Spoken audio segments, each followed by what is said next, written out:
लाख के पार कोरोना मरीज देश भर में कैसे मिले हैं? सबसे ज्यादा हालात महाराष्ट्र के बाद लखनऊ में कैसे बिगड़ गए हैं? ये आंकड़े बेतहाशा स्पीड में बढ़ रहे हैं और लोग सोशल डिस्टेंसिंग का भी पालन नहीं कर रहे। वहीं पंचायत चुनाव के अलग अलग रंग भी कैसे सामने आए हैं, दिखाएंगे आपको आज दिन भर दिल्ली में। यूपी से चलता है दिल्ली और दिल्ली से चलता है देश। दिन भर दिल्ली। उत्तर प्रदेश के लखनऊ में कोरोना से हाहाकार मचा हुआ है। आखिर क्यों कैबिनेट मंत्री को लॉकडाउन की चिंता सता रही, इस रिपोर्ट में देखिए।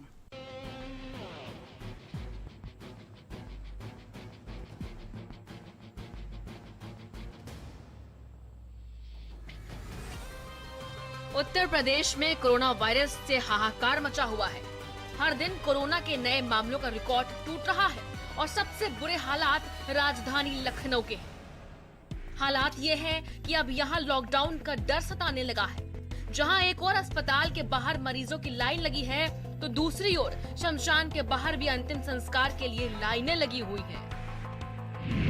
यूपी में निकले रिकॉर्ड तोड़ कोरोना मरीज। 24 घंटे में मिले 18,021 नए मरीज। लखनऊ में 24 घंटे में 5,382 नए केस आए। प्रयागराज में 1,856 नए केस आए। कानपुर में 1,271 नए केस आए। वाराणसी में 1,404 नए केस। लखनऊ में लगातार बढ़ते कोरोना महासंकट के बीच कैबिनेट मंत्री ब्रजेश पाठक ने एक चिट्ठी लिखी है, जिसमें उन्होंने कहा है कि अगर खराब व्यवस्था पर ध्यान नहीं दिया गया तो लखनऊ में लॉकडाउन लगाना पड़ सकता है। यूपी सरकार के कानून मंत्री ब्रजेश पाठक ने लिखा है कि प्राइवेट अस्पतालों में कोरोना की जांच बंद हो गई है, जो बेहद गलत है। शहर में इस वक्त 17,000 कोविड जाँच किटों की जरूरत है, लेकिन 10,000 ही मिल रही है।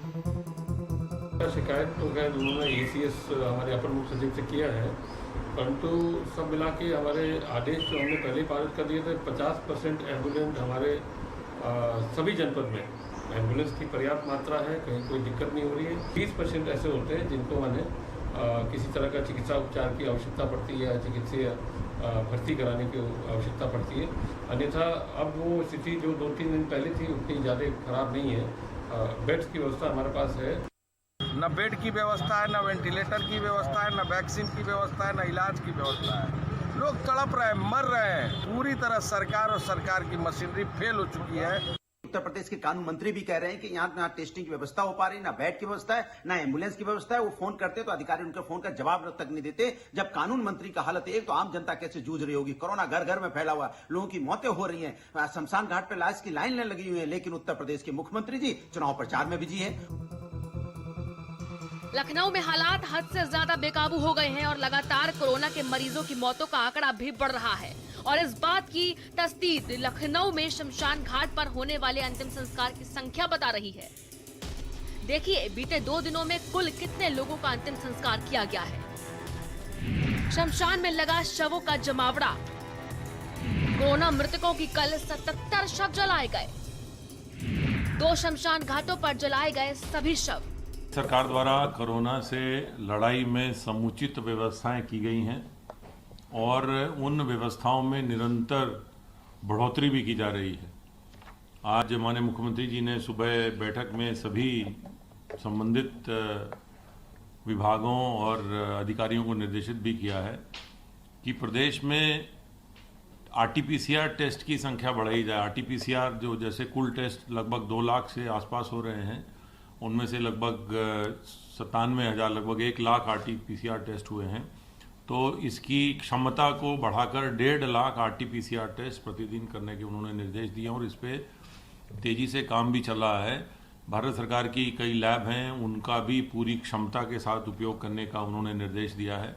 लखनऊ में कोरोना वायरस से मौतों का सिलसिला लगातार जारी है। यहाँ पर कल 51 शव कोरोना वायरस से जिन लोगों की मौत हुई थी उनके जो है दाह संस्कार किया गया था और आज अभी तक 16 शव यहाँ पर आ चुके हैं। आप देख सकते हैं कि लाइन से चिताएं यहाँ पे जल रही हैं। एक तरफ शमशान में शवों का जमावड़ा लगा हुआ है, तो वहीं दूसरी तरफ अस्पतालों में कोविड की जांच करवाने के लिए लंबी लंबी कतारें लगी हुई है। लोग ना तो समय से जांच करवा पा रहे हैं और ना ही समय से इलाज पा रहे हैं। सुबह से लेकर अभी तक लोगों की जो है वो लंबी लाइन लगी रहती है अस्पतालों में और लोग ज़्यादा से ज़्यादा कोरोना टेस्ट कराने के लिए यहाँ पर आ रहे हैं। दूसरी वजह ये है क्योंकि जो सरकारी संस्थान है यहाँ कहीं ना कहीं जो है वो फ्री ऑफ कॉस्ट कोरोना की जांच होती है और कम पैसे में जो है वो जांच होती है संस्थानों में। तो ये वजह भी है कि जहाँ जिसके कारण यहाँ पे लोग जो है वो कोरोना की जांच ज़्यादा से ज़्यादा कराने के लिए आ रहे हैं। कैमरामैन नफीस के साथ सीमा नकवी, भारत समाचार, लखनऊ। भारत में कोरोना का कहर महज एक हफ्ते में 10 लाख मामले दर्ज हुए। क्या कोरोना के चलते भारत में अमेरिका का भी रिकॉर्ड टूटेगा? इस रिपोर्ट में देखिए।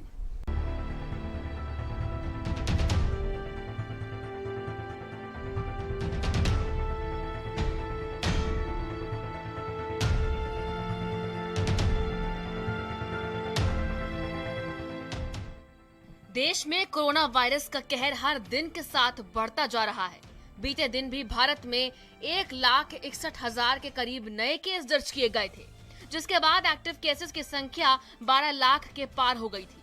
दिल्ली हो या महाराष्ट्र या फिर हो उत्तर प्रदेश, हर जगह कोरोना के केस लगातार बढ़ते जा रहे हैं और इसी के साथ पाबंदियां भी लग रही हैं। कई राज्य नाइट कर्फ्यू, वीकेंड लॉकडाउन में जा चुके हैं और कुछ जगहों पर संपूर्ण लॉकडाउन लगने की आशंका है। देश के अलग अलग इलाकों में अभी क्या स्थिति है, देखिए। 7 अप्रैल को 1,15,736 मरीज मिले। 8 अप्रैल को 1,26,789 मरीज मिले। 9 अप्रैल को 1,31,968 मरीज मिले। 10 अप्रैल को 1,45,384 मरीज मिले। 11 अप्रैल को 1,52,789 मरीज मिले। 12 अप्रैल को 1,68,912 मरीज मिले। 13 अप्रैल को 1,61,736 मरीज मिले। वायरस की बढ़ती रफ्तार ये बताने के लिए पर्याप्त है कि देश में किस तरह से कोरोना ने अपना प्रकोप मचाया हुआ है। महाराष्ट्र, दिल्ली, यूपी, छत्तीसगढ़ में कोरोना से हालात बद से बदतर होते जा रहे हैं। देश में इस वक्त जितने भी कोरोना के मामले रिपोर्ट किए जा रहे हैं, उनमें से सबसे अधिक केस महाराष्ट्र से ही आ रहे हैं। बीते दिनों भी यहां पर 51,000 से ज्यादा केस दर्ज किए गए थे। ऐसे में इस राज्य में संपूर्ण लॉकडाउन की तलवार लटकी हुई है और 14 अप्रैल से महाराष्ट्र में लॉकडाउन लग सकता है। नहीं, डर है। स्टार्टिंग में वहाँ से चलते समय तो जरूर था कि हाँ डर है मन में, लेकिन यहाँ पहुँचने के बाद में माँ गंगे की असीम कृपा है कि जो डर से आदमी मुक्त हुआ पड़ा है, डर नहीं लग रहा है। डर तो घर चलते समय था कि कोविड में जा रहे हैं, कहीं कुछ ना हो, लेकिन यहाँ आते माँ गंगा की कृपा से सब कुछ ठीक है, कोई दिक्कत नहीं। जैसे हालात मुंबई में हैं, वैसे ही दिल्ली में भी नजर आ रहे हैं और लोग सरकार से सीबीएसई परीक्षा अभी न कराने की बात कर रहे हैं। खुद दिल्ली के सीएम अरविंद केजरीवाल ने फिलहाल परीक्षाओं को टालने की मांग की है। सीबीएसई के एग्जाम आने वाले हैं। 6 लाख बच्चे दिल्ली में सीबीएसई के एग्जाम में बैठेंगे। 1 लाख के करीब टीचर्स इसमें शामिल होंगे। ये बहुत बड़े हॉटस्पॉट्स बन सकते हैं, बहुत बड़े स्तर के ऊपर कोरोना फैल सकता है। बच्चों की ज़िंदगी, बच्चों की सेहत, बच्चों का स्वास्थ्य हमारे लिए बहुत ज़रूरी है। मेरी हाथ जोड़ के केंद्र सरकार से अपील है कि सीबीएसई के एग्जाम्स को कैंसिल किया जाए। लखनऊ में पिछले कुछ दिनों से कोरोना वायरस के मामलों में तेजी आई है। रोजाना आने वाले मामलों का आंकड़ा भी 5,000 को पार कर गया है। यही वजह है कि हालात बिगड़ते जा रहे हैं। यूपी में अब हर दिन आने वाले कोरोना मामलों का आंकड़ा 18,000 को पार कर गया है, जो पिछली लहर से भी बड़ा आंकड़ा है। यूपी में पहले ही 20 के करीब जिलों में नाइट कर्फ्यू लागू किया जा चुका है। सरकार ने निर्देश दिए हैं कि जहां 500 से अधिक एक्टिव केसेस मिलेंगे, वहां पर नाइट कर्फ्यू लगाया जा सकता है। पर्याप्त मात्रा में है, हम बाहर से भी ले रहे हैं, अगल बगल के जनपद से भी हमने मंगाया है। मेडिकल कॉलेज में भी वेंटिलेटर की संख्या बढ़ चुकी है और हमारा तो एक हॉस्पिटल है बलरामपुर, जो अब की पहली बार उसको हमने कन्वर्ट किया है। 300 बेड हम उसमें हमको उसको पूरा करना है। 200 बेड उसमें ऑलरेडी हमारा चल भी रहा है।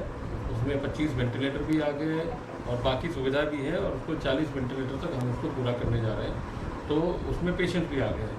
तो एक अस्पताल जो हमारे स्वास्थ्य विभाग के अंतर्गत आता है, बाकी मेडिकल कॉलेज के जितने भी विभाग है प्लस आपके जो प्राइवेट मेडिकल कॉलेज हैं वो सब इसमें जुड़ गए हैं। सबको माननीय मंत्री सुरेश खन्ना जी से बात कई बार राउंड हो चुकी है और सब अपने बेड बढ़ा के तैयारी कर ली है।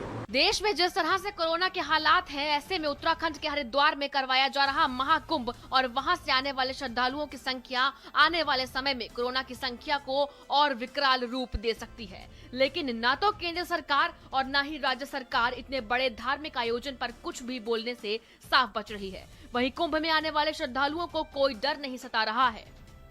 अगर पूरी दुनिया में कोरोना की बात की जाए तो हम अब बस अमेरिका से पीछे हैं और ब्राजील को पछाड़कर उससे आगे आ चुके हैं। भले ही हमारे यहाँ कोरोना मरीजों के आंकड़े अमेरिका से कम हो, लेकिन मौजूदा हालात में मौतों का आंकड़ा अमेरिका से भी आगे निकल चुका है। हालात नहीं सुधरने पर आने वाले समय और ज्यादा भयावह और खतरनाक होने वाला है। स्पेशल रिपोर्ट, भारत समाचार। यूपी में जहां कोरोना केस लगातार बढ़ रहे, वहीं दूसरी तरफ पंचायत चुनाव में भाग ले रहे प्रत्याशी इस बारे में सोच नहीं रहे और ज्यादातर शहरों और गांव में कोरोना वाली भीड़ नजर आ रही है। रिपोर्ट देखिए।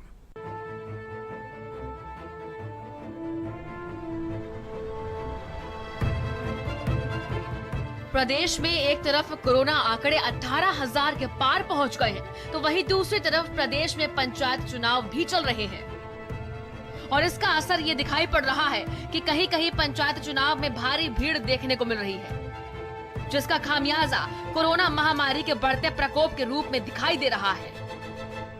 कानपुर के चौबेपुर थाना क्षेत्र के दिलीप नगर न्याय पंचायत क्षेत्र में कोरोना संक्रमण से प्रत्याशी बेखौफ है। प्रशासन के द्वारा जारी किए गए सारे गाइडलाइंस को ताक पर रखकर चुनाव प्रचार करते नजर आए हैं। न ही मास्क और न ही सोशल डिस्टेंसिंग का पालन कर रहे हैं प्रत्याशी।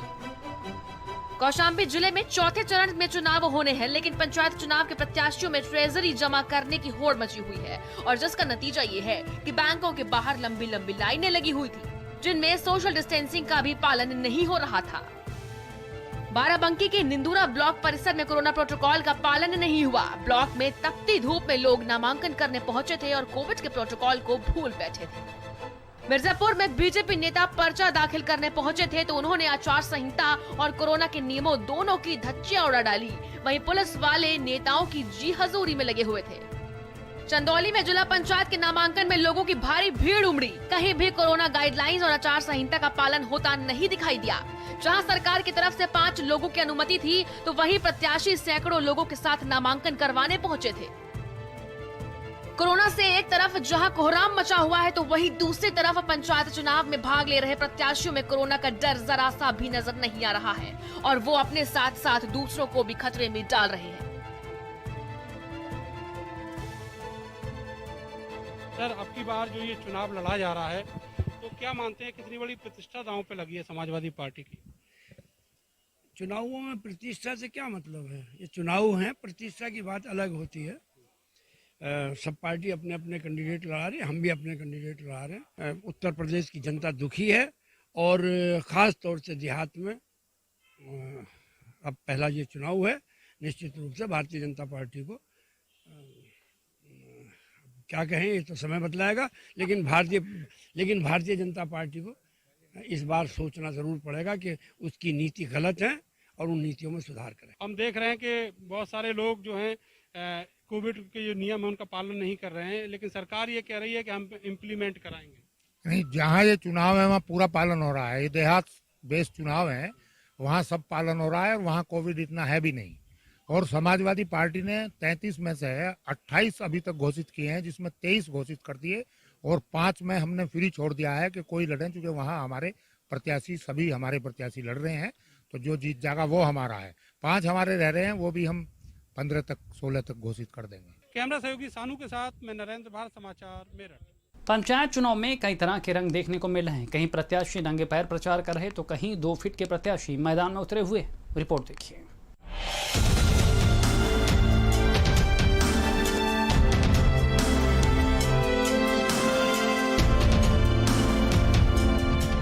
प्रदेश में गांव-गांव पंचायत चुनाव की सेज सजी हुई है। कहीं प्रत्याशी पर्चा दाखिल कर चुनाव निशान पाकर वोट मांगने की जुगत लगा रहे हैं, तो वहीं पहले चरण के प्रचार का शोर भी थमने वाला है, क्योंकि पहले चरण के लिए वोटिंग 15 अप्रैल को होनी है। वहीं दूसरे और तीसरे चरण के नामांकन भी हो रहे हैं और प्रदेश भर में चुनाव के नए नए रंग देखने को मिल रहे हैं।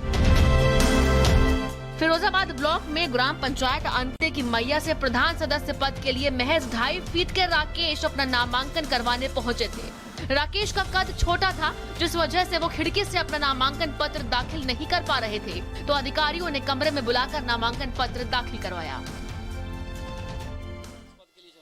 सदस्य प्रधान सदस्य के लिए हाँ। क्या स्थिति है, क्या उम्मीद है, तुम जीत जाओगे? निर्दलीय हम जीत गए। जीत गए? हाँ। निर्विरोध? हाँ। क्यों? कोई नहीं कड़ा है। क्यों? नहीं, गांव वालों ने कह दी कि हमने ये कोई नहीं कड़ा है, तू भी लगा ली। हमारे गांव में ना नाली है, ना क्या कहते वो पानी के लिए टंकी पंकी नहीं है, बिगड़ी डरी है, उसे लिए बढ़िया काम होना चाहिए, जनता करे, करवा लो। फिरोजाबाद में ही जिला पंचायत के वार्ड नंबर 22 से प्रत्याशी रामदत्त यादव 20 किलोमीटर का सफर नंगे पांव तय करते हुए नामांकन करने के लिए पहुंचे और उनके पीछे उनके समर्थक बैलगाड़ी से उनके पीछे पीछे चल रहे थे। प्रत्याशी रामदत्त यादव ने कहा कि बढ़ती महंगाई के विरोध में वो पैदल नामांकन और प्रचार करेंगे। डीजल पेट्रोल महंगे हैं, इतने पैसे कहाँ से आए? और फिर मैंने संकल्प लिया नवरात्रि में मैं नंगे पैर ही जाऊंगा, जनता के दरबार पे जाऊंगा। जब तक नामांकन पूरा नहीं हो जाएगा तब तक मैं नंगे पैर ही रहूंगा। जीत को लेकर ये मनोती कोई नहीं, जीत के लिए मैंने मैया से प्रार्थना भी की है और हार जीत तो प्रभु के हाथ में है, लेकिन संकल्प मेरा यही है कि जब तक इलेक्शन पूरा नहीं हो जाएगा मैं चप्पल नहीं पहनूंगा। मेरठ के हसनपुर रजापुर गांव में मितन जाटव अब की बार पंचायत चुनाव में बीएसपी के टिकट से चुनाव मैदान में उतरे हैं। वही परिवार जिसके परिवार को हिस्ट्री शीटर बदमाश सुमित जाट ने अपना शिकार बना डाला था, लेकिन दबंगों के गांव में बिना डरे मितन जाटव पंचायत चुनाव में उतरे हैं। मेरठ के हसनपुर रजापुर गांव के मितन यहां पर पूरी सिक्योरिटी के साथ नामांकन दाखिल करने के लिए आए हैं। जिला पंचायत सदस्य के लिए चुनाव लड़ रहे हैं। मितन की बैकग्राउंड ये है कि इनके परिवार के 3 लोगों की बारी बारी से हत्याएं हो चुकी हैं। इनके भाई की हत्या हुई, जिसके मामले में मां इनकी वादी थी, उसके बाद इनकी मां की हत्या हो गई, उसके बाद जो गवाह थे इस पूरे मामले में इनके बहनोई, उनकी भी हत्या कर दी गई। मितन, आप क्या सोचते हैं कि इस इलेक्शन में आपकी भागीदारी, ये जो आप खड़े हुए हैं, इसकी वजह क्या है? देखो जी, मेरी जो इस इलेक्शन में जो भागीदारी मिली है जी मुझे जी, मैं जो अत्याचार मुझ पर हुआ है, जो अत्याचार किसी और पर ना हो जी, इसलिए मैं अड़ा हूँ जी आगे जी चुनाव के लिए जी तैयार हुआ जी। पंचायत चुनाव के रंग ही है कि एक तरफ जहां प्रत्याशी नंगे पैर चुनाव प्रचार कर रहे हैं, तो कहीं 2 फीट के प्रत्याशी चुनाव मैदान में उतरे हैं, तो कहीं बदमाशों के जरिए पूरे परिवार को गंवा चुके मितन जैसे युवा भी है जो बिना डरे चुनावी मैदान में उतरे हैं। और यही लोकतंत्र की खूबी है जिसमें तरह तरह के रंग दिखाई पड़ते हैं। स्पेशल रिपोर्ट, भारत समाचार।